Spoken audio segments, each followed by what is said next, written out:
Hi all, ഇന്ന് നമ്മൾ പഠിക്കാൻ പോകുന്നത് സ്പോട്ട് ഹീലിംഗ് ബ്രഷ് ടൂളിനെ കുറിച്ചാണ്. സോ നമ്മൾ കഴിഞ്ഞ ദിവസം പഠിച്ച retouching ടൂൾസിന്റെ കണ്ടിന്യൂവേഷൻ ആണ്. സോ എന്താണ് സ്പോട്ട് ഹീലിംഗ് ബ്രഷ് ടൂൾ എന്ന് പറയുന്നത് ആദ്യമേ ഞാൻ പറയാം.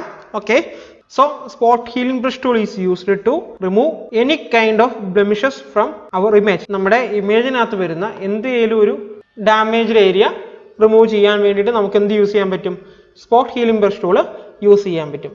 സോ ഇതിൻ്റെ ഒരു പ്രത്യേകത എന്താണെന്ന് പറഞ്ഞാൽ ഇത് ഓട്ടോമാറ്റിക്കലി കാൽക്കുലേറ്റ് ചെയ്യും. അതായത് spot healing brush tool automatically calculate the colour pixels from surrounding pixel. അതായത് നമ്മൾ ആ സ്പോട്ട് ഹീലിംഗ് ബ്രഷ് ടൂൾ നമ്മൾ എവിടെയാണ് യൂസ് ചെയ്യുന്നത് അതിന് ചുറ്റുമുള്ള കളർ പിക്സലിൽ നിന്ന് ഇത് ഓട്ടോമാറ്റിക്കലി കാൽക്കുലേറ്റ് ചെയ്ത് അകത്തുള്ള പോർഷൻ പെയിന്റ് ആവുകയാണ് ചെയ്യുന്നത്. ഓക്കെ, ഞാനൊരു എക്സാമ്പിൾ കാണിച്ചു തരാം. ഞാനിവിടെ ടാർഗറ്റോ കാര്യങ്ങളോ ഒന്നും പിക്ക് ചെയ്യുന്നില്ല. So spot healing brush tool കിടക്കുന്നത് ഇവിടെയാണ്. ക്ലോൺ സ്റ്റാമ്പ് ടൂളിന്റെ മുകളിലായിട്ട് ഈ ഫസ്റ്റ് കിടക്കുന്നതാണ് എന്ത്? സ്പോട്ട് ഹീലിംഗ് ബ്രഷ് ടൂൾ എന്ന് പറയുന്നത്. അതിന്റെ ഷോർട്ട് കട്ട് ജെ ആണ്. സോ ഈ സ്പോട്ട് ഹീലിംഗ് ബ്രഷ് ടൂൾ എടുക്കുന്നു, ജസ്റ്റ് ഒരിടത്ത് ക്ലിക്ക് ചെയ്യുന്നു. ഈ ക്ലിക്ക് ചെയ്യുന്ന സമയത്ത് അതിന്റെ സറൗണ്ടിങ് പിക്സലിൽ നിന്ന് അതിനകത്ത് ഏത് പിക്സലാണോ പെയിന്റ് ചെയ്യേണ്ടത് ആ പിക്സൽ അത് ഓട്ടോമാറ്റിക്കലി കാൽക്കുലേറ്റ് ചെയ്യും. കണ്ടോ?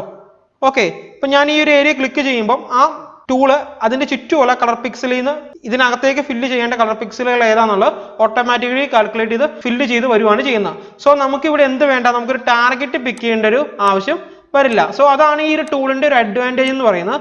പക്ഷെ ഇത് എപ്പോഴും നമുക്ക് എല്ലായിടത്തും യൂസ് ചെയ്യാൻ പറ്റില്ല. കാരണം നമ്മൾ ക്ലിക്ക് ചെയ്യുന്നതിന് ചുറ്റുമുള്ള കളർ പിക്സൽ അത്രപോലെ കറക്റ്റ് ആയിട്ടുള്ള കളർ പിക്സൽ ആണെങ്കിൽ മാത്രമേ നമുക്ക് ഇത് എന്ത് ചെയ്യാൻ പറ്റുള്ളൂ, അത്ര പെർഫെക്റ്റ് ആയിട്ട് യൂസ് ചെയ്ത് നമുക്കൊരു ഔട്ട്പുട്ട് ക്രിയേറ്റ് ചെയ്യാനായിട്ട് പറ്റുള്ളൂ. സോ ഇതിന്റെ സെറ്റിംഗ്സ് എന്ന് പറയുന്നത് സെയിം നമ്മൾ ക്ലോൺ സ്റ്റാമ്പ് ടൂളിന്റെ പോലത്തെ തന്നെ സെറ്റിംഗ്സ് ആണ്. അതായത് നമ്മുടെ ബ്രഷിന്റെ സാധാരണ സെറ്റിംഗ്സ്, സൈസ്, ഹാർഡ്നെസ്, സ്പേസിങ് കാര്യങ്ങളൊക്കെ. അതുപോലെ തന്നെ നമുക്കിവിടെ ടൈപ്പ് ഉണ്ട്, കണ്ടന്റ് അവെയർ ഉണ്ട്, ക്രിയേറ്റ് ടെക്സ്ചർ ഉണ്ട്, അതുപോലെ പ്രോക്സിമിറ്റി മാച്ച് ഉണ്ട്. സോ ഇതിനകത്ത് ഇപ്പൊ ഓട്ടോമാറ്റിക്കലി ഓൺ ആയി കിടക്കുന്ന എന്താണ്?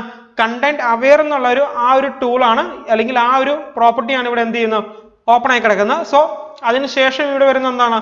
Create texture. ക്രിയേറ്റ് ടെക്സ്ചർ എന്ന് പറയുന്നത് നമ്മൾ ക്രിയേറ്റ് ടെക്സ്ചർ ആണ് ടിക്ക് ഓൺ ചെയ്തിട്ട് നമ്മൾ ചെയ്യണമെങ്കിൽ ബ്രഷ് വെച്ച് നമ്മൾ എവിടെ പിക്ക് ചെയ്യുന്നു അവിടെ ആ ഒരു കളർ പിക്സൽ എല്ലാം കൂടെ കൂടി ചേർന്ന ഒരു പർട്ടിക്കുലർ ടെക്സ്ചർ ആയിരിക്കും ക്രിയേറ്റ് ചെയ്ത് വരുന്നത്. സോ നമുക്ക് ആ ഒരു സ്കിൻ ടോണും അതുപോലെ സ്കിന്നിന് എന്തെങ്കിലും വ്യത്യാസങ്ങളോ സെപ്പറേഷൻസ് അല്ലെങ്കിൽ അതിനകത്ത് എന്തെങ്കിലും പർട്ടിക്കുലർ ടൈപ്പ് ടെക്സ്ചറോ ഉണ്ടെങ്കിൽ നമുക്ക് അത് അതുപോലെ തന്നെ കിട്ടും. ബാക്കിയുള്ളതെന്ന് പറയുമ്പോൾ എന്താണ്? പിക്സൽസ് ആണ് ക്രിയേറ്റ് ചെയ്ത് വരുന്നത്. ഇതിനകത്ത് എന്താണ്? ടെക്സ്ചർ ആണ് ക്രിയേറ്റ് ആവുന്നത്. So create texture tick on ചെയ്തിട്ട് ചെയ്യുവാണെങ്കിൽ നമുക്ക് കുറച്ചും കൂടി നല്ലൊരു ഔട്ട്പുട്ട് കിട്ടും. സോ ഞാനിവിടെ ക്ലിക്ക് ചെയ്യുമ്പോൾ കണ്ടോ, അവിടെ ഒരു കളർ പിക്സൽ എല്ലാം കൂടെ കൂടി ചേർന്ന് ടെക്സ്ചർ ആണ് ക്രിയേറ്റ് ചെയ്ത് വരുന്നത്. അതായത് പാറ്റേൺ പോലെ തന്നെ നമുക്കൊരു ടെക്സ്ചർ ആയിരിക്കും അവിടെ ഔട്ട്പുട്ട് ആയിട്ട് വരുന്നത്. സോ അതാണ് എന്താ ക്രിയേറ്റ് ടെക്സ്ചർ എന്ന് പറയുന്നത്. പ്രോക്സിമിറ്റി മാച്ച് എന്ന് പറയുന്നത് അതിന്റെ സറൗണ്ടിങ് പിക്സലിൽ നിന്ന് ഏകദേശം സിമിലർ ആയിട്ടുള്ള പിക്സലുകളെല്ലാം കൂടെ വന്നിട്ട് നമുക്ക് ഇതിനകത്തേക്ക് ഫില്ല് ചെയ്ത് കിട്ടും. സോ അതാണ് എന്ത്?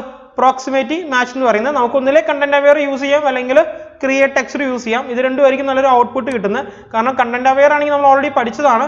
ഫില്ലിനകത്ത് കണ്ടന്റ് അവെയർ നമ്മൾ പഠിച്ചായിരുന്നു. സെയിം തന്നെ കണ്ടന്റ് അവെയർ ഫില്ല് തന്നെയായിരിക്കും കണ്ടന്റ് അവെയർ ടിക്ക് ഓൺ ചെയ്യുമ്പോൾ നമുക്ക് കിട്ടുന്നത്. സോ അപ്പോൾ ഇത്രയാണ് നമുക്ക് സ്പോട്ട് ഹീലിംഗ് ബ്രഷ് ടൂളിൽ നമുക്ക് പഠിക്കാനുള്ള കാര്യങ്ങൾ.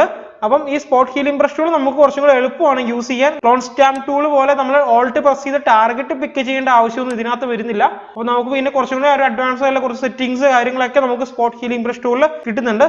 ഓക്കെ, അപ്പോൾ സ്പോട്ട് ഹീലിംഗ് ബ്രഷ് ടൂൾ എല്ലാവർക്കും മനസ്സിലായെന്ന് ഞാൻ പ്രതീക്ഷിക്കുന്നു. ഇനി നമുക്ക് ഈ സ്പോട്ട് ഹീലിംഗ് ബ്രഷ് ടൂളിന്റെ തന്നെ പ്രാക്ടിക്കൽ സെക്ഷനിലേക്ക് പോവാം. ഈ പ്രാക്ടിക്കൽ സെക്ഷൻ എന്ന് പറയുന്ന ഒരു ഇമേജ് ഞാൻ പ്രൊവൈഡ് ചെയ്യുന്നുണ്ട്.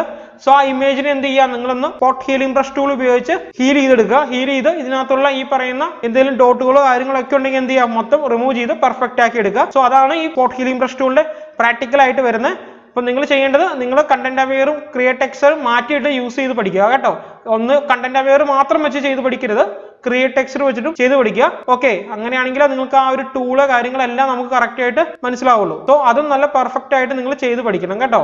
അപ്പോൾ ഇത്രയാണ് നമുക്ക് ഈ ഒരു സ്പോട്ട് ഹീലിംഗ് ബ്രഷ് ടൂള് പറയാനുള്ള കാര്യങ്ങൾ. എല്ലാവർക്കും ഈ ഒരു ടൂള് മനസ്സിലായി എന്ന് ഞാൻ പ്രതീക്ഷിക്കുന്നു. ഇനി നമുക്ക് അടുത്ത ടൂളുമായിട്ട് അടുത്ത ക്ലാസ്സിൽ കാണാം. Thank you.